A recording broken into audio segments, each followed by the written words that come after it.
جب بچہ شکم مادر میں 120 دن کا ہوتا ہے تو فرشتہ آ کے 3 چیزیں لکھ دیتا ہے.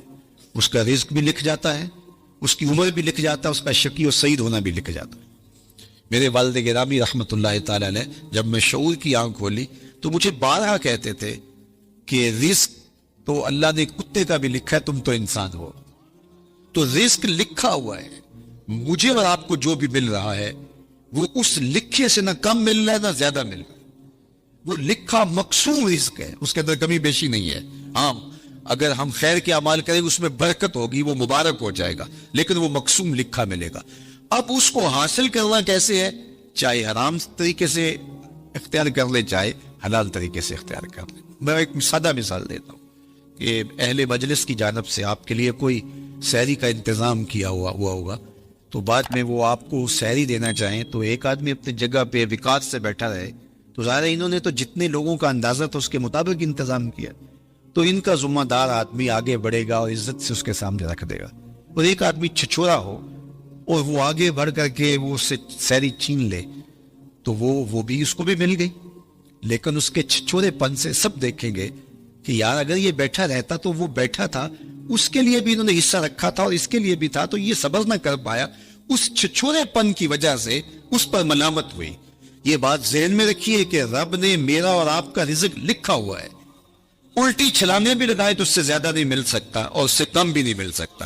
اب ہمارا اختیار ہے کہ ہم اس کے لیے چھچورا پن اختیار کریں، یعنی حرام طریقہ اختیار کر لیں، چاہے اس کے لیے حلال ذرائع اختیار کر کے اللہ سے توفیق مانگے تو ملے گا اتنا ہی جتنا ہمارے رب نے لکھا ہوا ہے. تو جو ثواب ہے اور جو عقاب ہے، گناہ ہے اور جو اس کے اوپر اجر ہے، وہ ہمارے اس عمل کی وجہ سے ہے. تو اللہ جل شانہ اس کو حیات طیبہ عطا کرتا ہے، اس کا ذہن ایسے بن جاتا ہے کہ حرام کی طرف اس کی نظر ہی نہیں اٹھتی، وہ ہمیشہ حلال ذریعے سے اختیار کرتا ہے. یہ ہے جو ہے وہ حیات طیبہ کا مفہوم امام قرطبی نے بیان کیا ہے. لیکن اللہ تعالیٰ جل شانہ یہ اگر توفیق دے دے، دل کے اندر یہ استقامت عطا کر دے تو پھر ہی ممکن ہوتا ہے. ورنہ ہم نے دیکھا ہے کہ یہ محبت ہی ایسی ہے دولت کی کہ اس کے لیے اکثر لوگ حلال اور حرام کی تمیز اٹھا دیتے ہیں، ختم کر دیتے ہیں. اور جب رزق پاک نہیں رہتا تو کچھ بھی پلے نہیں رہتا. یہ بات ذہن میں رکھیے گا. بلکہ حضور علیہ السلام نے اس شخص کا ذکر کیا جو لمبا سفر کاٹ کے مکہ المکرمہ میں پہنچے ہیں اور کعبۃ اللہ کے سامنے کھڑا ہوئے ہیں. یمد یدیہ، اور اس نے ہاتھ یوں لمبے کیے ہوئے ہیں، ایسے لمبے ہاتھ کر کے دعا مانگ رہے ہیں. وَمَطْعَمُهُ حَرَامٌ وَمَلْبَسُهُ حَرَامٌ وَمَشْرَبُهُ حَرَامٌ وَغُذِّيَ بِالْحَرَامِ فَأَنَّىٰ يُسْتَجَابُ لِذَٰلِكَ. لیکن اس نے جو کھایا ہے وہ حرام ہے، جو پیا ہے وہ حرام ہے، جو لباس پہنا ہے اس کے تار و پود حرام کے ہیں، اور ہاتھ لمبے کر کر کے دعائیں مانگ رہا ہے. اللہ کے محبوب فرماتے ہیں مجھے بتاؤ فَأَنَّىٰ يُسْتَجَابُ لِذَٰلِكَ، اس کی دعا کیسے قبول ہو جبکہ اس کا بدن حرام رزق سے پلا ہوا ہے. اس نے جو لباس پہنا ہوا ہے، جو حرام کے 2 کپڑے پہنے ہوئے ہیں وہ حرام سے ہے. اب رو رہا ہے ہاتھوں کو لمبا لمبا کر کے، یمد یدیہ، لمبے لمبے ہاتھ کر کے کہہ رہا ہے یا رب یا رب، لیکن وَمَطْعَمُهُ حَرَامٌ وَمَشْرَبُهُ حَرَامٌ وَمَلْبَسُهُ حَرَامٌ وَغُذِّيَ بِالْحَرَامِ.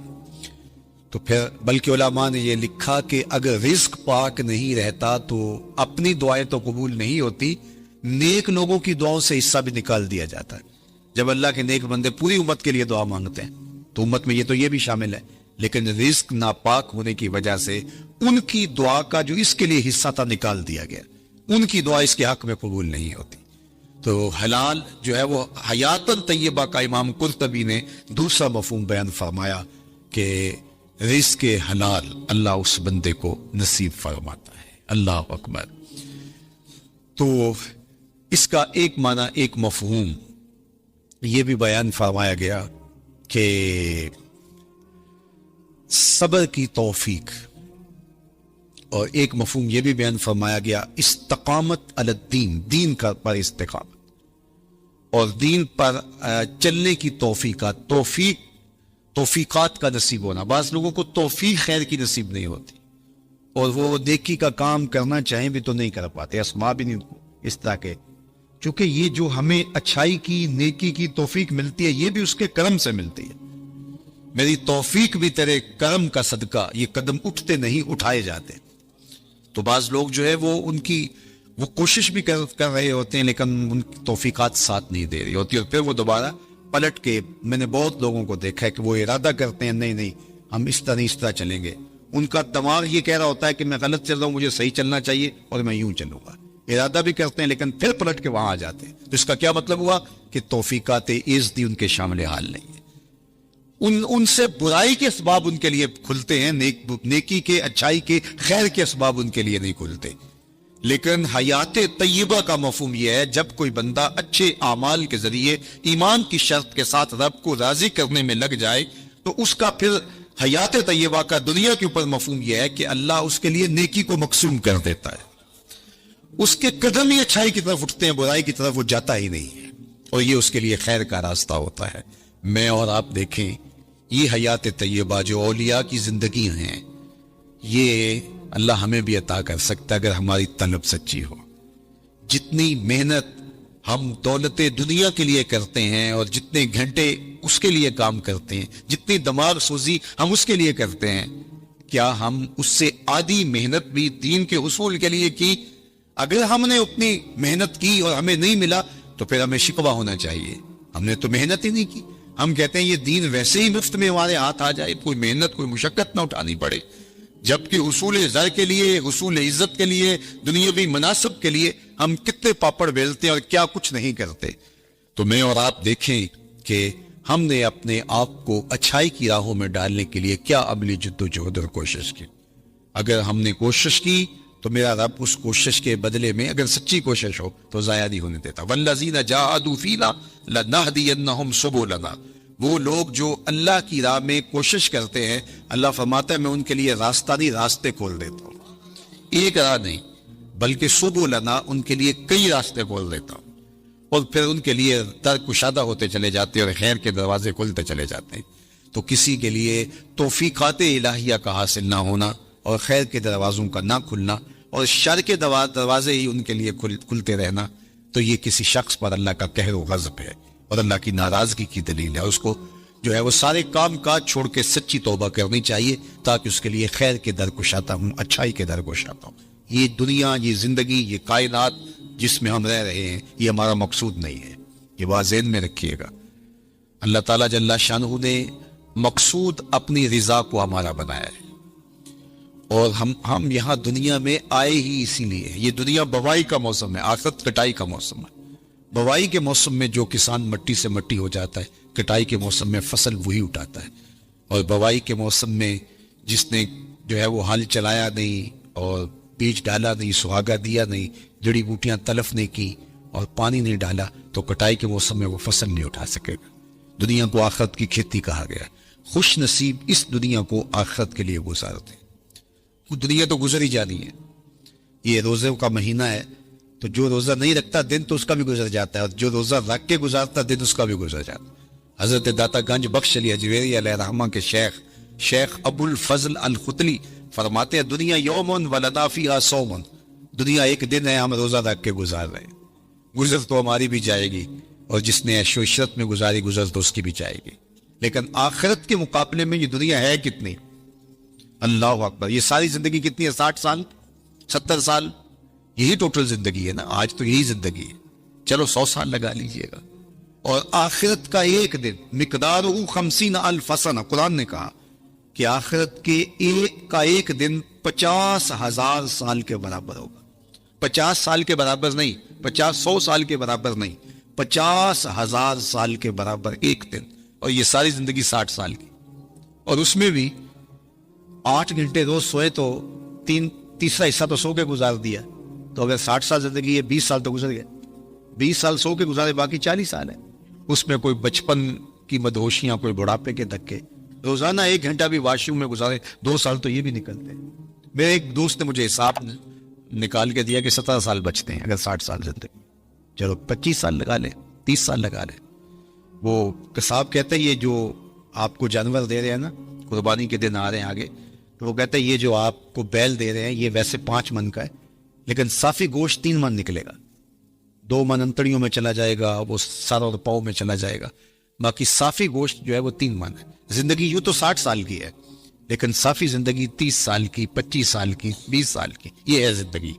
اور وہ بھی ٹینشنوں سے بھری ہوئی، شریکوں نے مار دیا، کوئی چھوڑا ہی نہیں ہے، پریشانیاں، دکھ، خزیاں، ٹینشنیں ہر وقت بھاگم بھاگ، چلو تخت پہ بیٹھ کے بھی گزاری، تو 60 سالہ زندگی میں سے 30 سال گزارے، صرف 30 سال یہی احتیاط سے گزارنے تھے، یہ نہ گزار سکا، اور وہ زندگی اس کا پہلا دن مقدارہ 50,000 سنہ، 50,000 سال کے برابر ایک دن، ذرا حساب لگائے نا اس، اور وہ صرف ایک دن، اس کے بعد مینڈے کی شکل میں موت کو لا کے ذبح کر دیا جائے گا، موت آ گئی، موت کو بھی موت آ گئی، قصہ تمام، جہنم میں ہے تو پھنس گیا، مر بھی نہیں سکتا، اب تو مرنے سے بھی رہا نا، دنیا میں تو لوگ خودکشی کر لیتے ہیں، لوگ کیا کچھ نہیں کرتے، اب تو گھبرا کے یہ کہتے ہیں کہ مر جائیں گے، مر کے بھی چین نہ پایا تو کدھر جائیں گے، تو وہاں پھر موت بھی نہیں ہے، اور جن کو جنت کی راحت نصیب ہو گئی پھر جو ہے ان کے لیے ابدی اور سرمدی زندگی، نہ ختم ہونے والی زندگی۔ تو ذرا دیکھیے یہ زندگی کیا ہے،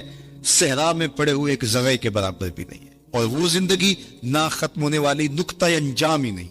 یہ زندگی اچھی گزرنی چاہیے، میں نہیں کہتا کہ یہ زندگی اچھی نہ گزرے، لیکن فرض کرو اگر اچھی نہ بھی گزرے تو گزر ہی جائے گی نا۔ میر تقی میر نے کہا تھا وہ ریشم و کم خواب پہ سرمست ہے تو کیا ہوا، رات اس کی بھی کٹ گئی جو کہ اور تھا، برہنہ بدن تھا، سردیوں کی رات تھی، زخم لگے تھے بدن پہ، بخار نے جو ہے وہ بےتاب کر رکھا تھا، اور کوئی باہر ریت کے اوپر پھینک گیا، تو کتنی لمبی رات ہوگی اس بیمار کے لیے جس کا کوئی تیماردار بھی نہیں ہے، ریت پہ کوئی پھینک گیا، بدن پر زخم ہے، چور ہے بخار سے، سردیوں کی لمبی رات ہے، سحر لانا کوئی آسان ہے؟ اللہ اکبر، جوئے شیر لانا، وہ جو غالب نے کہا تھا وہ جوئے شیر لانے کے مترادف ہے، لیکن آخر کٹ ہی گئی نا، جتنی بھی لمبی رات ہے نقطہ انجام تو ہوگا نا، لیکن وہ رات پڑ گئی تو اس کا نقطہ انجام نہیں ہے، وہ ختم ہی نہیں ہوگی، چونکہ موت کو بھی موت آ گئی، تو اس سے بڑا احمق کوئی نہیں جو اپنی آخرت کو برباد کرتا ہے۔ یہ دنیا سوارے، اچھی دنیا زندگی گزارے، اللہ کی دی ہوئی نعمتوں سے بھرپور تلذذ حاصل کرے، لیکن آخرت کے سودے پر نہیں، آخرت کی قیمت پر نہیں۔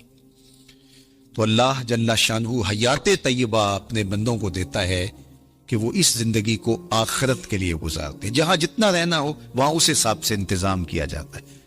میں ایک دفعہ اٹلی سے گزر رہا تھا تو مجھے وہاں کچھ نوجوان منڈی بہت جن کے کہنے لگے کہ آپ ہمارے ساتھ اگر چائے پی لیں، تو میں نے کہا چلتے ہیں۔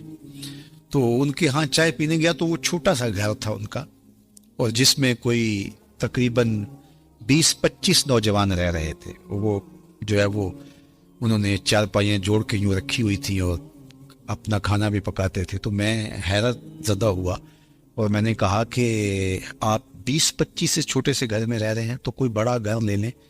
تو وہ مجھے ہنس کے کہنے لگے حضرت ہم یہاں کمائی کرنے آئے ہیں، عیش نہیں کرنے آئے، تو آپ اگر آئے نا ہمارے علاقے منڈی بہت دن میں تو ہمارے 6 کنال کے بنگلے بن رہے۔ تو میں نے کہا یہی تو میں سمجھانے آیا ہوں کہ جہاں جتنا رہنا ہو وہاں اتنا انتظام کیا جائے، تو دنیا میں جتنا رہنا ہے ہم اتنا انتظام کریں، اصل ہماری منزل آخرت ہے، ہم وہاں پلٹ کے جانا ہے، وہاں ہمارے لیے تیاری ہو رہی ہو، یہ جہاں بھی اچھا وہ جہاں بھی اچھا، لیکن اس دنیا کو اس آخرت کی قیمت پہ نہیں گزارنا۔ یہی ولایت ہے، یہی اللہ کے ولی کرتے ہیں، وہ اس دنیا کی زندگی کو آخرت کے لیے گزارتے ہیں، تو پھر یہ زندگی بھی خوشحال، جب یہاں ہم جاتے ہیں 4 دن کے لیے، 5 دن کے لیے، تو جو ہے وہ خوش جاتے ہیں، خوش آ جاتے ہیں، نہ وہاں ان کے ملک کو چھوڑ کے آنے میں دکھ ہوتا ہے، نہ کوئی پریشانی ہوتی ہے، اس لیے کہ ہم آئے ہیں 4 دن پھرنے کے لیے، سیر کرنے کے لیے، واپس چلے گئے، لیکن اگر ڈیرا جما لے تو پھر چھوڑنا بھی کتنا مشکل ہے۔ تو اللہ والوں کو دنیا چھوڑنا بھی اوکھی نہیں ہوتی، اس لیے کہ انہوں نے دل ہی نہیں لگایا ہوتا۔ بلال حبشی رضی اللہ تعالیٰ عنہ کا جب آخری وقت آیا، سانس ٹوٹنے لگی تو زوجہ سرانے بیٹھی تھی، تو اس نے کہا واہ حزن ہو، ہائے افسوس، میرا شوہر مجھ سے جدا ہو رہا ہے۔ تو بلال حبشی رضی اللہ تعالیٰ عنہ کی بھی سانسیں باقی تھی، تو آپ نے پلٹ کے اپنی بیوی کو دیکھا، کہا یہ کیا کہہ رہی ہے، واہ حزن ہو، ہائے افسوس، کہا ہاں آپ جا رہے ہیں، تو کہا نہیں یوں نہ کہو، بلکہ کہو واہ طربا ہو غدن القا محمدم و اصحابہ ہو، کہا مبارک ہو میں تو اپنے آقا سے ملنے جا رہا ہوں۔ پھر موت جو ہے وہ تحفۃ المومن بن جاتی ہے۔ حضرت ابراہیم علیہ السلام کے پاس جب جبریل امین اسرائیل علیہ السلام آئے نا روح قبض کرنے کے لیے، تو کہا کدھر آئے ہو، کہا قبض روح کے لیے آیا، کہا واہ کمال ہے، میرا رب مجھے اپنا خلیل بھی کہتے ہیں. خلیل عربی میں کہتے ہیں گوڑے دوست، وہ کہ جگری یار جس کا ہوتا. تو وہاں تو یہ لفظ نہیں بولے جائیں گے. خلیل کہتے ہیں گہرے یار کو، گوڑے یار کو. تو اللہ نے حضرت ابراہیم کو اپنا خلیل بنایا. حضور فرماتے ہیں اگر اللہ کے علاوہ میں کسی کو خلیل بناتا تو ابو بکر کو بناتا، میرا خلیل صرف اللہ ہے. تو اللہ نے اپنا خلیل بنایا حضرت ابراہیم علیہ السلام کو. تو جب سندیسہ موت کا بھیجا اسرائیل کے ہاتھوں تو کہا کہ وہ مجھے اپنا خلیل بھی کہتا ہے اور ساتھ آپ کو بھی بھیج دیا. بھلا کوئی یار بھی یار کی موت چاہتا ہے؟ کیسا بھی کبھی ہوا ہے کوئی یار یار کی موت چاہے؟ تو کہا میں تو حکم کا پابند ہوں، حکم لے کے آ گیا اللہ کا، تو میں پھر چلا جاتا ہوں، جا کے پوچھتا ہوں کہ تیرا بندہ یہ کہہ رہا ہے. تو بارگاہ عزتی میں حاضر ہوئے کہ مالک تیرے خلیل نے یہ کہا ہے، کوئی یار بھی یار کی موت چاہتا ہے. کہا پھر جا اور میرے خلیل کو میرا سلام دے اور کہہ کہ کبھی ایسا بھی ہوا یار بلائے کوئی ملنے بھی نہ آئے. تو کہا کہ پھر دیر نہ کر، روح قبض کر لے. پھر روح بے تاب ہو گئی، جلدی کر. تو پھر دنیا پہ رہنا بھی کمال ہے، دنیا سے جانا بھی کمال ہے. فَلَنُحْيِيَنَّهُ حَيَاتًا طَيِّبَةً، پھر ستھری زندگی. ورنہ اس زندگی کے ہاتھوں لوگ تنگ ہوتے ہیں. وہ ساغر صدیقی نے کہا تھا کہ زندگی کاٹی ہے جبر مسلسل کی طرح، جانے کس جرم کی پائی ہے سزا یاد نہیں. تو پھر کہے گے زندگی تو جبر مسلسل ہے. زندگی ہے یا کوئی طوفان ہے، ہم تو اس جینے کے ہاتھوں مر چلے.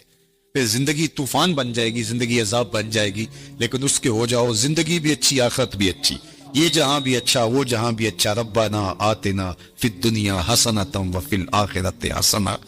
تو اللہ کا ولی اس جہاں میں بھی خوش ہوتا ہے، اس جہاں میں بھی خوش ہوتا ہے. حیات طیبہ اس کو عطا کر دی جاتی ہے. اللہ صاحب مزار کے درجات کو بلند فرمائے. چاہت فرمایا من عمل صالحا من ذکر او انثی وہو مؤمن فلنحیینہ حیاتا طیبہ. جو کوئی اچھے عمل کرے، چاہے مرد ہو چاہے وہ عورت ہو، شرط ہے کہ وہ ہو مومن. فَلَنُحْيِيَنَّهُ حَيَاتًا طَيِّبَةً، ہم اسے ستھری اور پاکیزہ زندگی عطا کر دیتے ہیں. حیات طیبہ، پاکیزہ زندگی ان افراد کا، ان لوگوں کا مقصود ہے جو اپنی زندگی اللہ اور اس کے رسول کے لیے وقف کر دیتے ہیں. نحیینہ کے اندر بھی مادہ حیات موجود تھا، لیکن حیاتاً طیبہ الگ تاکید لفظی کے ساتھ اس مضمون کو مؤکد کیا گیا ہے کہ کوئی ابہام میں نہ رہے کہ جو میرے ہو جائیں پھر میں ان کو مرنے نہیں دیتا. ان کو ابدی اور سرمدی فیضان نصیب کیا جاتا ہے اور زمانے مٹ جاتے ہیں، زمانے پہ آنے والے لوگوں کے نشان باقی نہیں رہتے، لیکن ان کے نشانات میں مسک نہیں ہونے دیتا. مٹ گیا مشتاق دل سے رنگے یاد رفتگاں، پھول مہنگے ہو گئے قبریں پرانی ہو گئی. کتنے لوگ آئے اور چلے گئے، زمانہ آج ان کا نام پہ نہیں جانتا، لیکن جنہوں نے اپنے دل کو اپنے مالک کے لیے وقف کر دیا، میرے رب کا وعدہ ہے ان کے نشان نہیں مٹنے دو. آپ لاہور جاتے ہیں تو راوی کے اس پار جہانگیر کا مقبرہ ہے، بر ہند کا مطلق العنان حکمران جس کے نقارے بجتے تھے اور پورا ہندوستان اس کے زیر نگی تھا. موجودہ پاکستان، مشرقی پاکستان اور پورا انڈیا، برما، یہ سارے علاقے زیر نگین تھے، نقارے بجتے تھے. لیکن آج اگر آپ وہاں جائیں تو قبر پہ حسرتیں برستی دکھائی دیں گے. دن کو جائیں یا رات کو، وہاں آپ کو روشنیوں کا اہتمام دکھائی نہیں دے گا. اب پارک بن گیا ہے، اس کے دم سے کچھ لوگوں کا آنا جانا زیادہ ہو گیا، لیکن خالص مزار کے احاطے میں آپ کو قرآن پڑھنے والے لوگ موجود نہیں ملیں گے. تاش کھیلنے والی ٹولیاں بیٹھے نظر آئیں گی. وہاں جانوروں کی پینٹیں تو دکھائی دیں گی، تمہیں تازہ گلاب نظر نہیں آئیں گے، بلکہ بالکل اس کے ساتھ اس کی محبوب بیوی ملکہ نور جہاں کا مقبرہ ہے. یہ وہ خاتون تھی جب بادشاہ تخت پہ بیٹھتا تو یہ بادشاہ کے پیچھے بیٹھتی، درمیان میں پردہ لٹک رہا ہوتا۔ بادشاہ کا کوئی فیصلہ اسے پسند نہ ہوتا تو پیچھے سے کمر ٹھونکتی تو بادشاہ اپنے فیصلے تبدیل کر لیتا، جس کے اشارہ ابرو پر ہندوستان کی تقدیر کے فیصلے بدلتے تھے۔ آج اس خاتون کا مقبرہ بھی اس کے ساتھ اندھیرے میں پڑا دکھائی دیتا ہے۔ زیب النساء کا اپنا شعر ہے جو اس کی لوہے مزار پہ لکھا ہے: بر مزار ما غریباں نہ چراغے نہ گلے، نہ پرے پروانہ سوزت نہ صدائے بلبلے۔ ہم غریبوں کی قبر پہ نہ کوئی چراغ جلانے آئے گا، نہ کوئی پھول ڈالنے آئے گا، نہ کسی بلبل نے گیت گانے ہیں اور نہ کسی پروانے نے پر جلانے۔ وہ جو مطلق العنان تھے، جن کا طوطی بولتا تھا، جن کے نقارے بجتے تھے، چلتے تھے تو ہٹو بچوں کی صدائیں ہوتی تھی، آج غریب بنے ہوئے۔ بر مزارے ما غریباں نہ چراغے نہ گلے۔ میں راوی کے اس پار کی کہانی آپ کو سنا رہا ہوں، اب راوی کا پل پار کر جائیں۔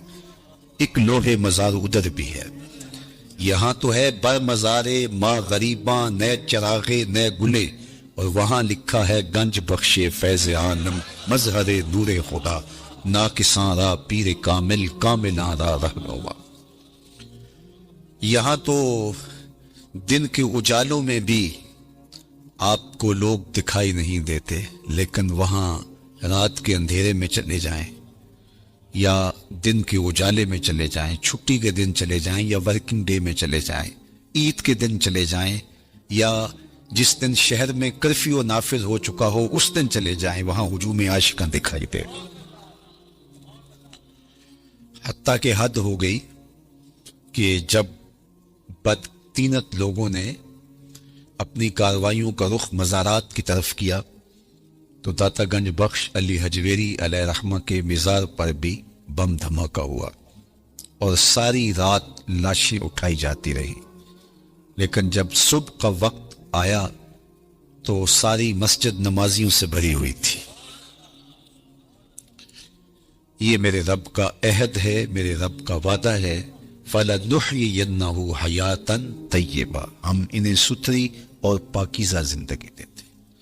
ایک تو ڈارون کا نظریہ ارتقاء ہے جو اس نے کہا، اور مغرب نے اس کو ہاتھوں ہاتھ لیا، کہ انسان بندروں کی مہذب شکل ہے۔ وہ کہتا ہے کہ یہ تہذیب پاتے گئے وقت کے ساتھ ساتھ اور آج موجودہ شکل میں ہے۔ یہ ہے اس کا نظریہ ارتقاء، کہ وقت کے ساتھ ساتھ جانور ترقی پاتے پاتے انسان کے روپ میں آ گئے، اور آج وہ بولتے بھی ہیں، معافی ضمیر کو بھی نوک زباں پہ لے آتے ہیں، ایجادات بھی کر رہے ہیں، لیکن ان کی جو ابتدا ہے صدیوں قبل، وہ کہتے ہیں کہ یہ بندروں کی مہذب شکل ہے اور باقی جانوروں کی مہذب شکل ہے، اور اس پر وہ دلائل دیتا ہے۔ اور ایک زمانے میں تو اس کے ارتقائی نظریے کو بڑی پذیرائی بخشی گئی، ہاتھوں ہاتھ لیا گیا، لیکن قرآن نے انسان کے عالی مرتبت آغاز کا ذکر کیا ہے کہ ابھی اس کا خمیر گویا جا رہا تھا، فرشتوں کی پیشانی کو سجدے کے لیے تیار کیا جا رہا تھا، اس کا آغاز ہی خوبصورت ہے۔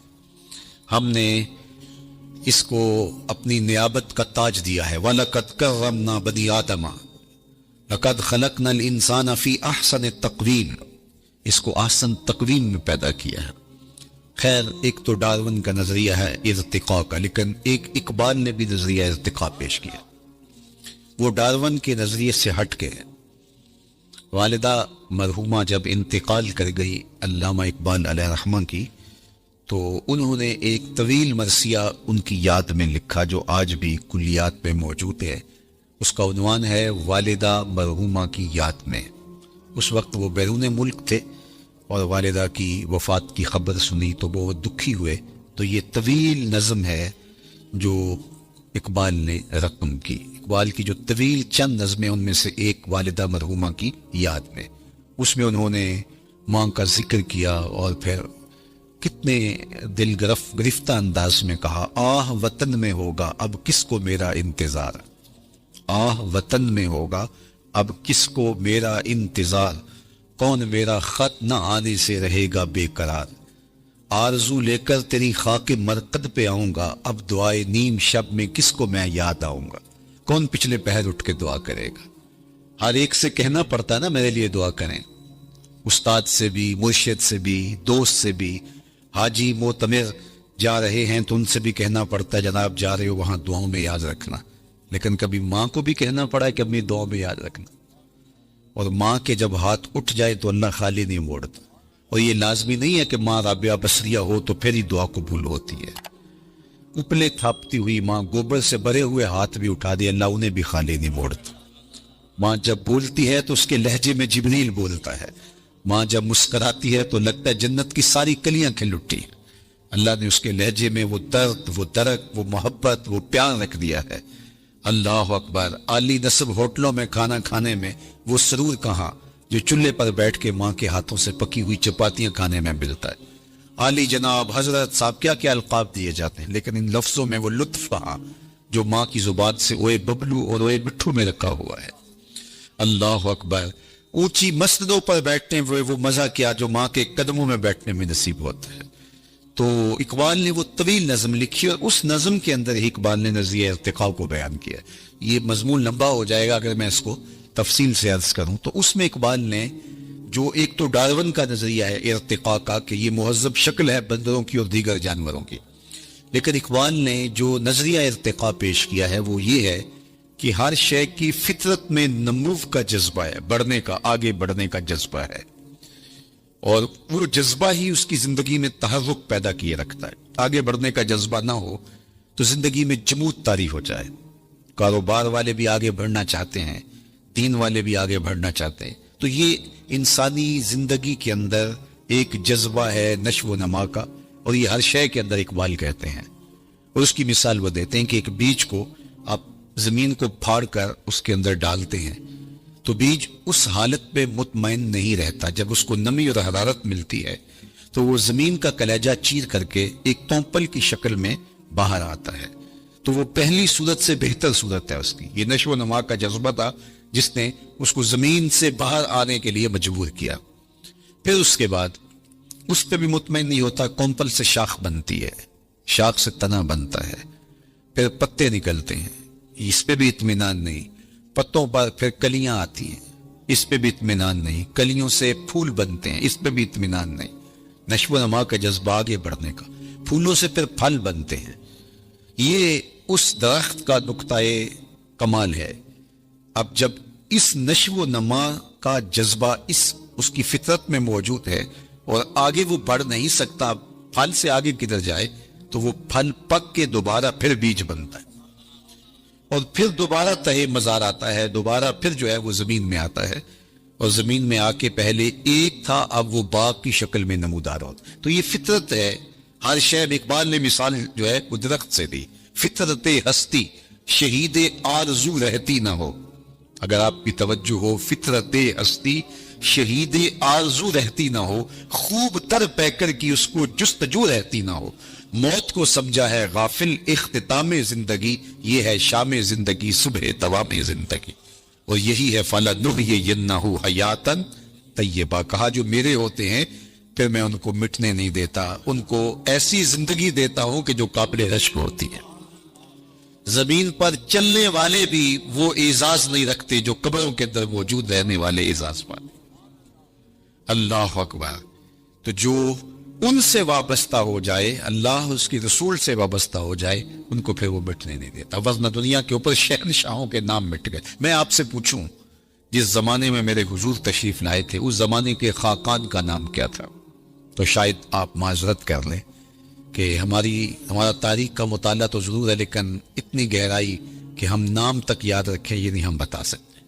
چلو میں پوچھتا ہوں، اس دور کے کیسر کا نام کیا تھا؟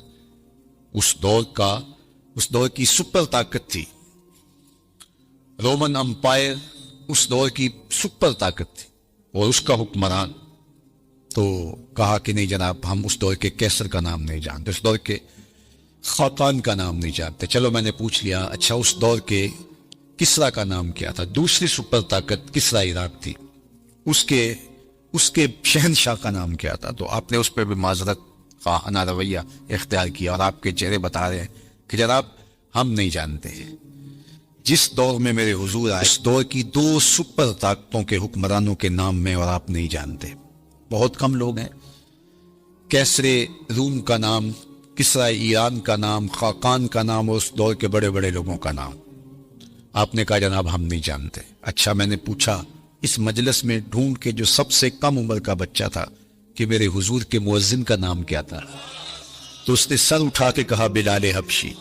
تو یار سلطنت روم کے شہنشاہ کا نام تو زمانے کو یاد نہیں ہے، کیسر روم کا نام اور کسرا ایران کا نام تو زمانے کو یاد نہیں ہے، لیکن میرے حضور کے مؤذن کا نام آج بھی زمانے کو یاد ہے۔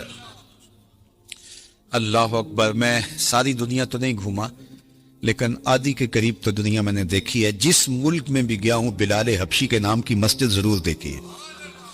اقبال یہ کس کے عشق کا فیض عام ہے، اقبال کا لہجہ دیکھیے، اقبال یہ کس کے عشق کا فیض عام ہے، رومی فنا ہوا حبشی کو دوام ہے۔ کہ رومی شہنشاہ کا تو نام بھی زمانہ نہیں جانتا، لیکن بلال حبشی کا نام آج بھی دلوں کی تختیوں کے اوپر لکھا ہوا ہے۔ اللہ اکبر۔ ہمارے بزرگ فرماتے تھے کہ رنگ کالا تھا لیکن تھا کرموں والا، ہونٹ موٹے تھے، اللہ اکبر، ناک چپٹی تھی، لیکن نسبت رسول کی وجہ سے عزت کا وہ مقام ملا کہ آج بھی دل میں بلال حبشی کا نام آتے عشق جاگ اٹھتا ہے۔ وہ محبت، وہ پیار، وہ الفت اللہ جل شانہ نے حضور کے ساتھ ان کو جو نصیب کی تھی، اور اس کا صلہ کہ آج بھی ان کا نام ذکر ہے۔ تو کہا جو میرے ہو جائیں پھر میں ان کو مرنے نہیں دیتا، ورنہ دنیا کے اوپر تو سارے مرنے کے لیے آئے ہیں۔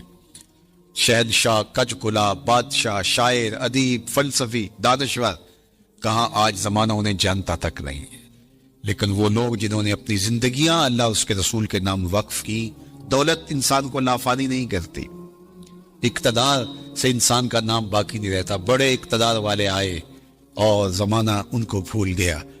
ایک خاتون جو ہے وہ ڈھونڈ رہی تھی یونان کے اندر قبر، کسی نے کہا بڑھیا کیا ڈھونڈ رہی ہو؟ کہا یا میرا بیٹا سکندر دفن ہے۔ کہا کس سکندر کی بات کر رہے؟ یا تو بڑے بڑے سکندر چلے گئے، شہنشاہ چلے گئے، کج کلا چلے گئے، مٹ گیا مشتاق دل سے رنگے یاد رفتگاں، پھول مہنگے ہو گئے، قبریں پرانی ہو گئی۔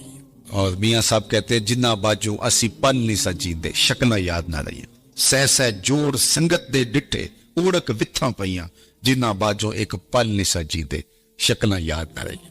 ہم تو اپنے سکے عزیزوں کو بھول جاتے ہیں، لیکن یہ کون لوگ ہیں کہ جو فراموش نہیں ہوتے؟ اس لیے فراموش نہیں ہوتے کہ انہوں نے اس ذات کے ساتھ اپنے تعلق کو مضبوط کر لیا ہے کہ اس کے ساتھ جڑا ہوا تعلق کبھی فنا نہیں ہوتا۔ اچھا، میں ایک قبرستان میں گیا تو وہاں مختلف شہنشاہوں کی اور بادشاہوں کی قبریں تھی، اور لکھا تھا سابقہ حکمراں فلاں، سابقہ حکمراں فلاں۔ اور آپ بھی دیکھتے ہیں کہ سابقہ چیف جسٹس، سابقہ وزیر اعظم، سابقہ وزیر خارجہ۔ تو میں کہتا ہوں یہ سارے سابقہ ہو جاتے ہیں، اللہ کا ولی قبر میں جا کے بھی سابقہ ولی نہیں ہوتا۔ کسی قبر پہ آپ نے یہ نہیں دیکھا ہوگا کہ سابقہ ولی لکھا ہو۔ سابقہ وزیر اعظم ہوتا ہے، سابقہ جرنیل، سابقہ چیف آف آرمی اسٹاف، سب سابقہ ہے، ان کے ساتھ سابقہ لگ جاتا ہے۔ لیکن جو اللہ کا ہو جائے پھر اللہ اسے سابقہ نہیں ہونے دیتا۔ وہ قبر سے باہر بھی ولی ہوتا ہے، قبر کے اندر اتر کے بھی ولی ہوتا ہے۔ فَلَنُحْيِيَنَّهُ حَيَاتًا طَيِّبَةً، فطرت ہستی شہید آرزو رہتی نہ ہو، خوب تر پہ کر کی اس کو جستجو رہتی نہ ہو، موت کو سمجھا ہے غافل اختتام زندگی، یہ ہے شام زندگی صبح دوام زندگی۔ یہ ایسی زندگی نصیب ہو جاتی ہے کہ جو انہی کا مقصود ہوتا ہے۔ تو آئیے میں اور آپ اپنی زندگی کو اللہ اور اس کے رسول کے نام کر دیں، ورنہ وہ کیا کہتے ہیں کہ آج مرے کل دوسرا دن، تو زندگی تو ختم ہو جائے گی، ٹوٹ کے بکھر جانے والا خواب ہے۔ جو کہتے تھے کہ ہم دھرتی کی زینت ہیں، ناگزیر ہیں، کائنات کا چرخ ہمارے حکم سے گھومتا ہے، لیکن زمانے نے پھر ان کو فراموش کر دیا۔ ان کے ناموں کے ابجد بھی زمانے کو معلوم نہیں ہے، لیکن جنہوں نے خاک بنا لیا در رسول کی اپنے آپ کو، صدیاں گزرنے کے باوجود بھی وہ سرخرو اور کامیاب ٹھہرے۔ اللہ اکبر۔ وہ سر بلند ہوئے جو تیرے نام پہ مٹے، اور وہی سرخرو ہوئے، وہی کامیاب ٹھہرے جو ان کے نام پر مٹ گئے، ورنہ دنیا کے اوپر آنے والے سب لوگ ختم ہو گئے، اور سب لوگ جو ہے وہ مٹ گئے، ان کا وجود اور تشخص بھی باقی نہ رہا۔ تو میں اور آپ اہل اللہ کی قبروں پر جانے سے ہمیں یہ ترغیب ملتی ہے کہ ہم اپنی زندگیوں کو اللہ اور اس کے رسول کے نام کریں. شکستہ قبریں بھی، ٹوٹی ہوئی قبریں بھی ہمیں عبرت دیتی ہیں. آقا کریم نے ایک زمانے میں منع کیا تھا قبروں پر جانے سے، اور پھر ایک وقت گزرنے کے بعد دوبارہ حکم دے دیا، کنت نہیتکم عن زیارت القبور فزوروها. میں تمہیں قبروں پر جانے سے روکا کرتا تھا، لیکن اب میں تمہیں حکم دیتا ہوں کہ قبروں پر جایا کرو. اور اس کی وجہ بیان فرمائی، اس لیے لأنها تذکر الآخرہ، قبریں تمہیں آخرت کی یاد دلاتی. تو جو شکستہ ٹوٹی ہوئی قبریں ہوں گی وہ بھی یاد دلائیں گی یہ کتنے ناگزیر ہوتے تھے. آج ان کے کفن بھی تار تار ہو گئے. اللہ اکبر. حضرت غوث اعظم الشیخ عبد القادر الجیلانی علیہ رحمہ و رضوان فرماتے ہیں، جاؤ قبرستانوں میں جا کر کے دیکھو کیسے کیسے حسینوں کی مٹی خراب ہو رہی ہے. جو بدن پہ چٹکی مٹی بھی نہیں پڑنے دیتے تھے، آج کفن بھی تار تار ہو گئے. اور مرصع قبریں، جہاں جن قبروں کے اوپر جو ہے وہ ہجوم عاشقاں ہیں اور لوگ پھول لیے کھڑے ہیں، عقیدتوں کے چراغ لیے کھڑے ہیں، وہ قبریں بھی ہمیں بتاتی ہیں کہ میاں اگر ان کے ہو جاؤ گے تو پھر تمہارا رب تمہیں برنے نہیں دے گا. فَلَنُحْيِيَنَّهُ حَيَاةً طَيِّبَةً. نُحْيِيَنَّ کے اندر جو ہے وہ تاکید ہے. نُحْيِيَنَّ اس کو نون ثقیلہ تاکید کا کہتے ہیں، لیکن آگے موقد بھی کیا گیا حیاتاً طیبہ سے. اللہ اکبر. اچھا، امام قرطبی علیہ رحمہ نے اس کے تحت بڑی نفیس گفتگو کی ہے. وقت کی نزاکت ہے کہ میں تفصیل سے عرض نہیں کر پاتا، لیکن انہوں نے کہا کہ جب وہ دنیا میں رہتے ہیں تو ان کی زندگی حیات طیبہ ہوتی ہیں، دنیا کے اندر بھی حیات طیبہ جی رہے ہوتے ہیں، لوگ ٹینشنوں سے مر رہے ہوتے ہیں اور وہ عیش کی زندگی گزار رہے ہوتے ہیں. اللہ اکبر. اس لیے کہ دنیا کے کم یا زیادہ ہونے کی فکر ان کو پریشان نہیں کرتی. وہ جس حالت میں بھی ہیں اللہ کے شاکر ہیں، اللہ کے شکر گزار ہیں. تو فرمایا کہ حیاتاً طیبہ کا جو مفہوم بیان کیا تو کہا کہ اس کا ایک مفہوم یہ ہے کہ اللہ انہیں استغنا کا نور عطا کر دیتا ہے. استغنا کیا ہے؟ کہ جو اللہ کی طرف سے نصیب ہوا اس پہ واہ راضی ہو گئے، جس حالت میں بھی رکھے اس پہ راضی. مل گیا تو پھر بھی ٹھیک، نہیں ملا تو پھر بھی ٹھیک، کہ یہ دونوں حالتیں اس کی طرف سے ہیں. تو بس مجھے مل گیا تو تا بھی ٹھیک، نہیں ملا تو. اور اس کے برعکس لالچ، تو لالچ جو ہے وہ زندگی میں کبھی بھی بندے کو چین اور سکون نہیں لینے دیتا. حل من مزید، آگے بڑھنے کی اور زیادہ دولت کی خواہش اس کو بے سکون رکھتی ہے. کوزائے چشم حریصاں پر نشد، تا صدف کانے نشد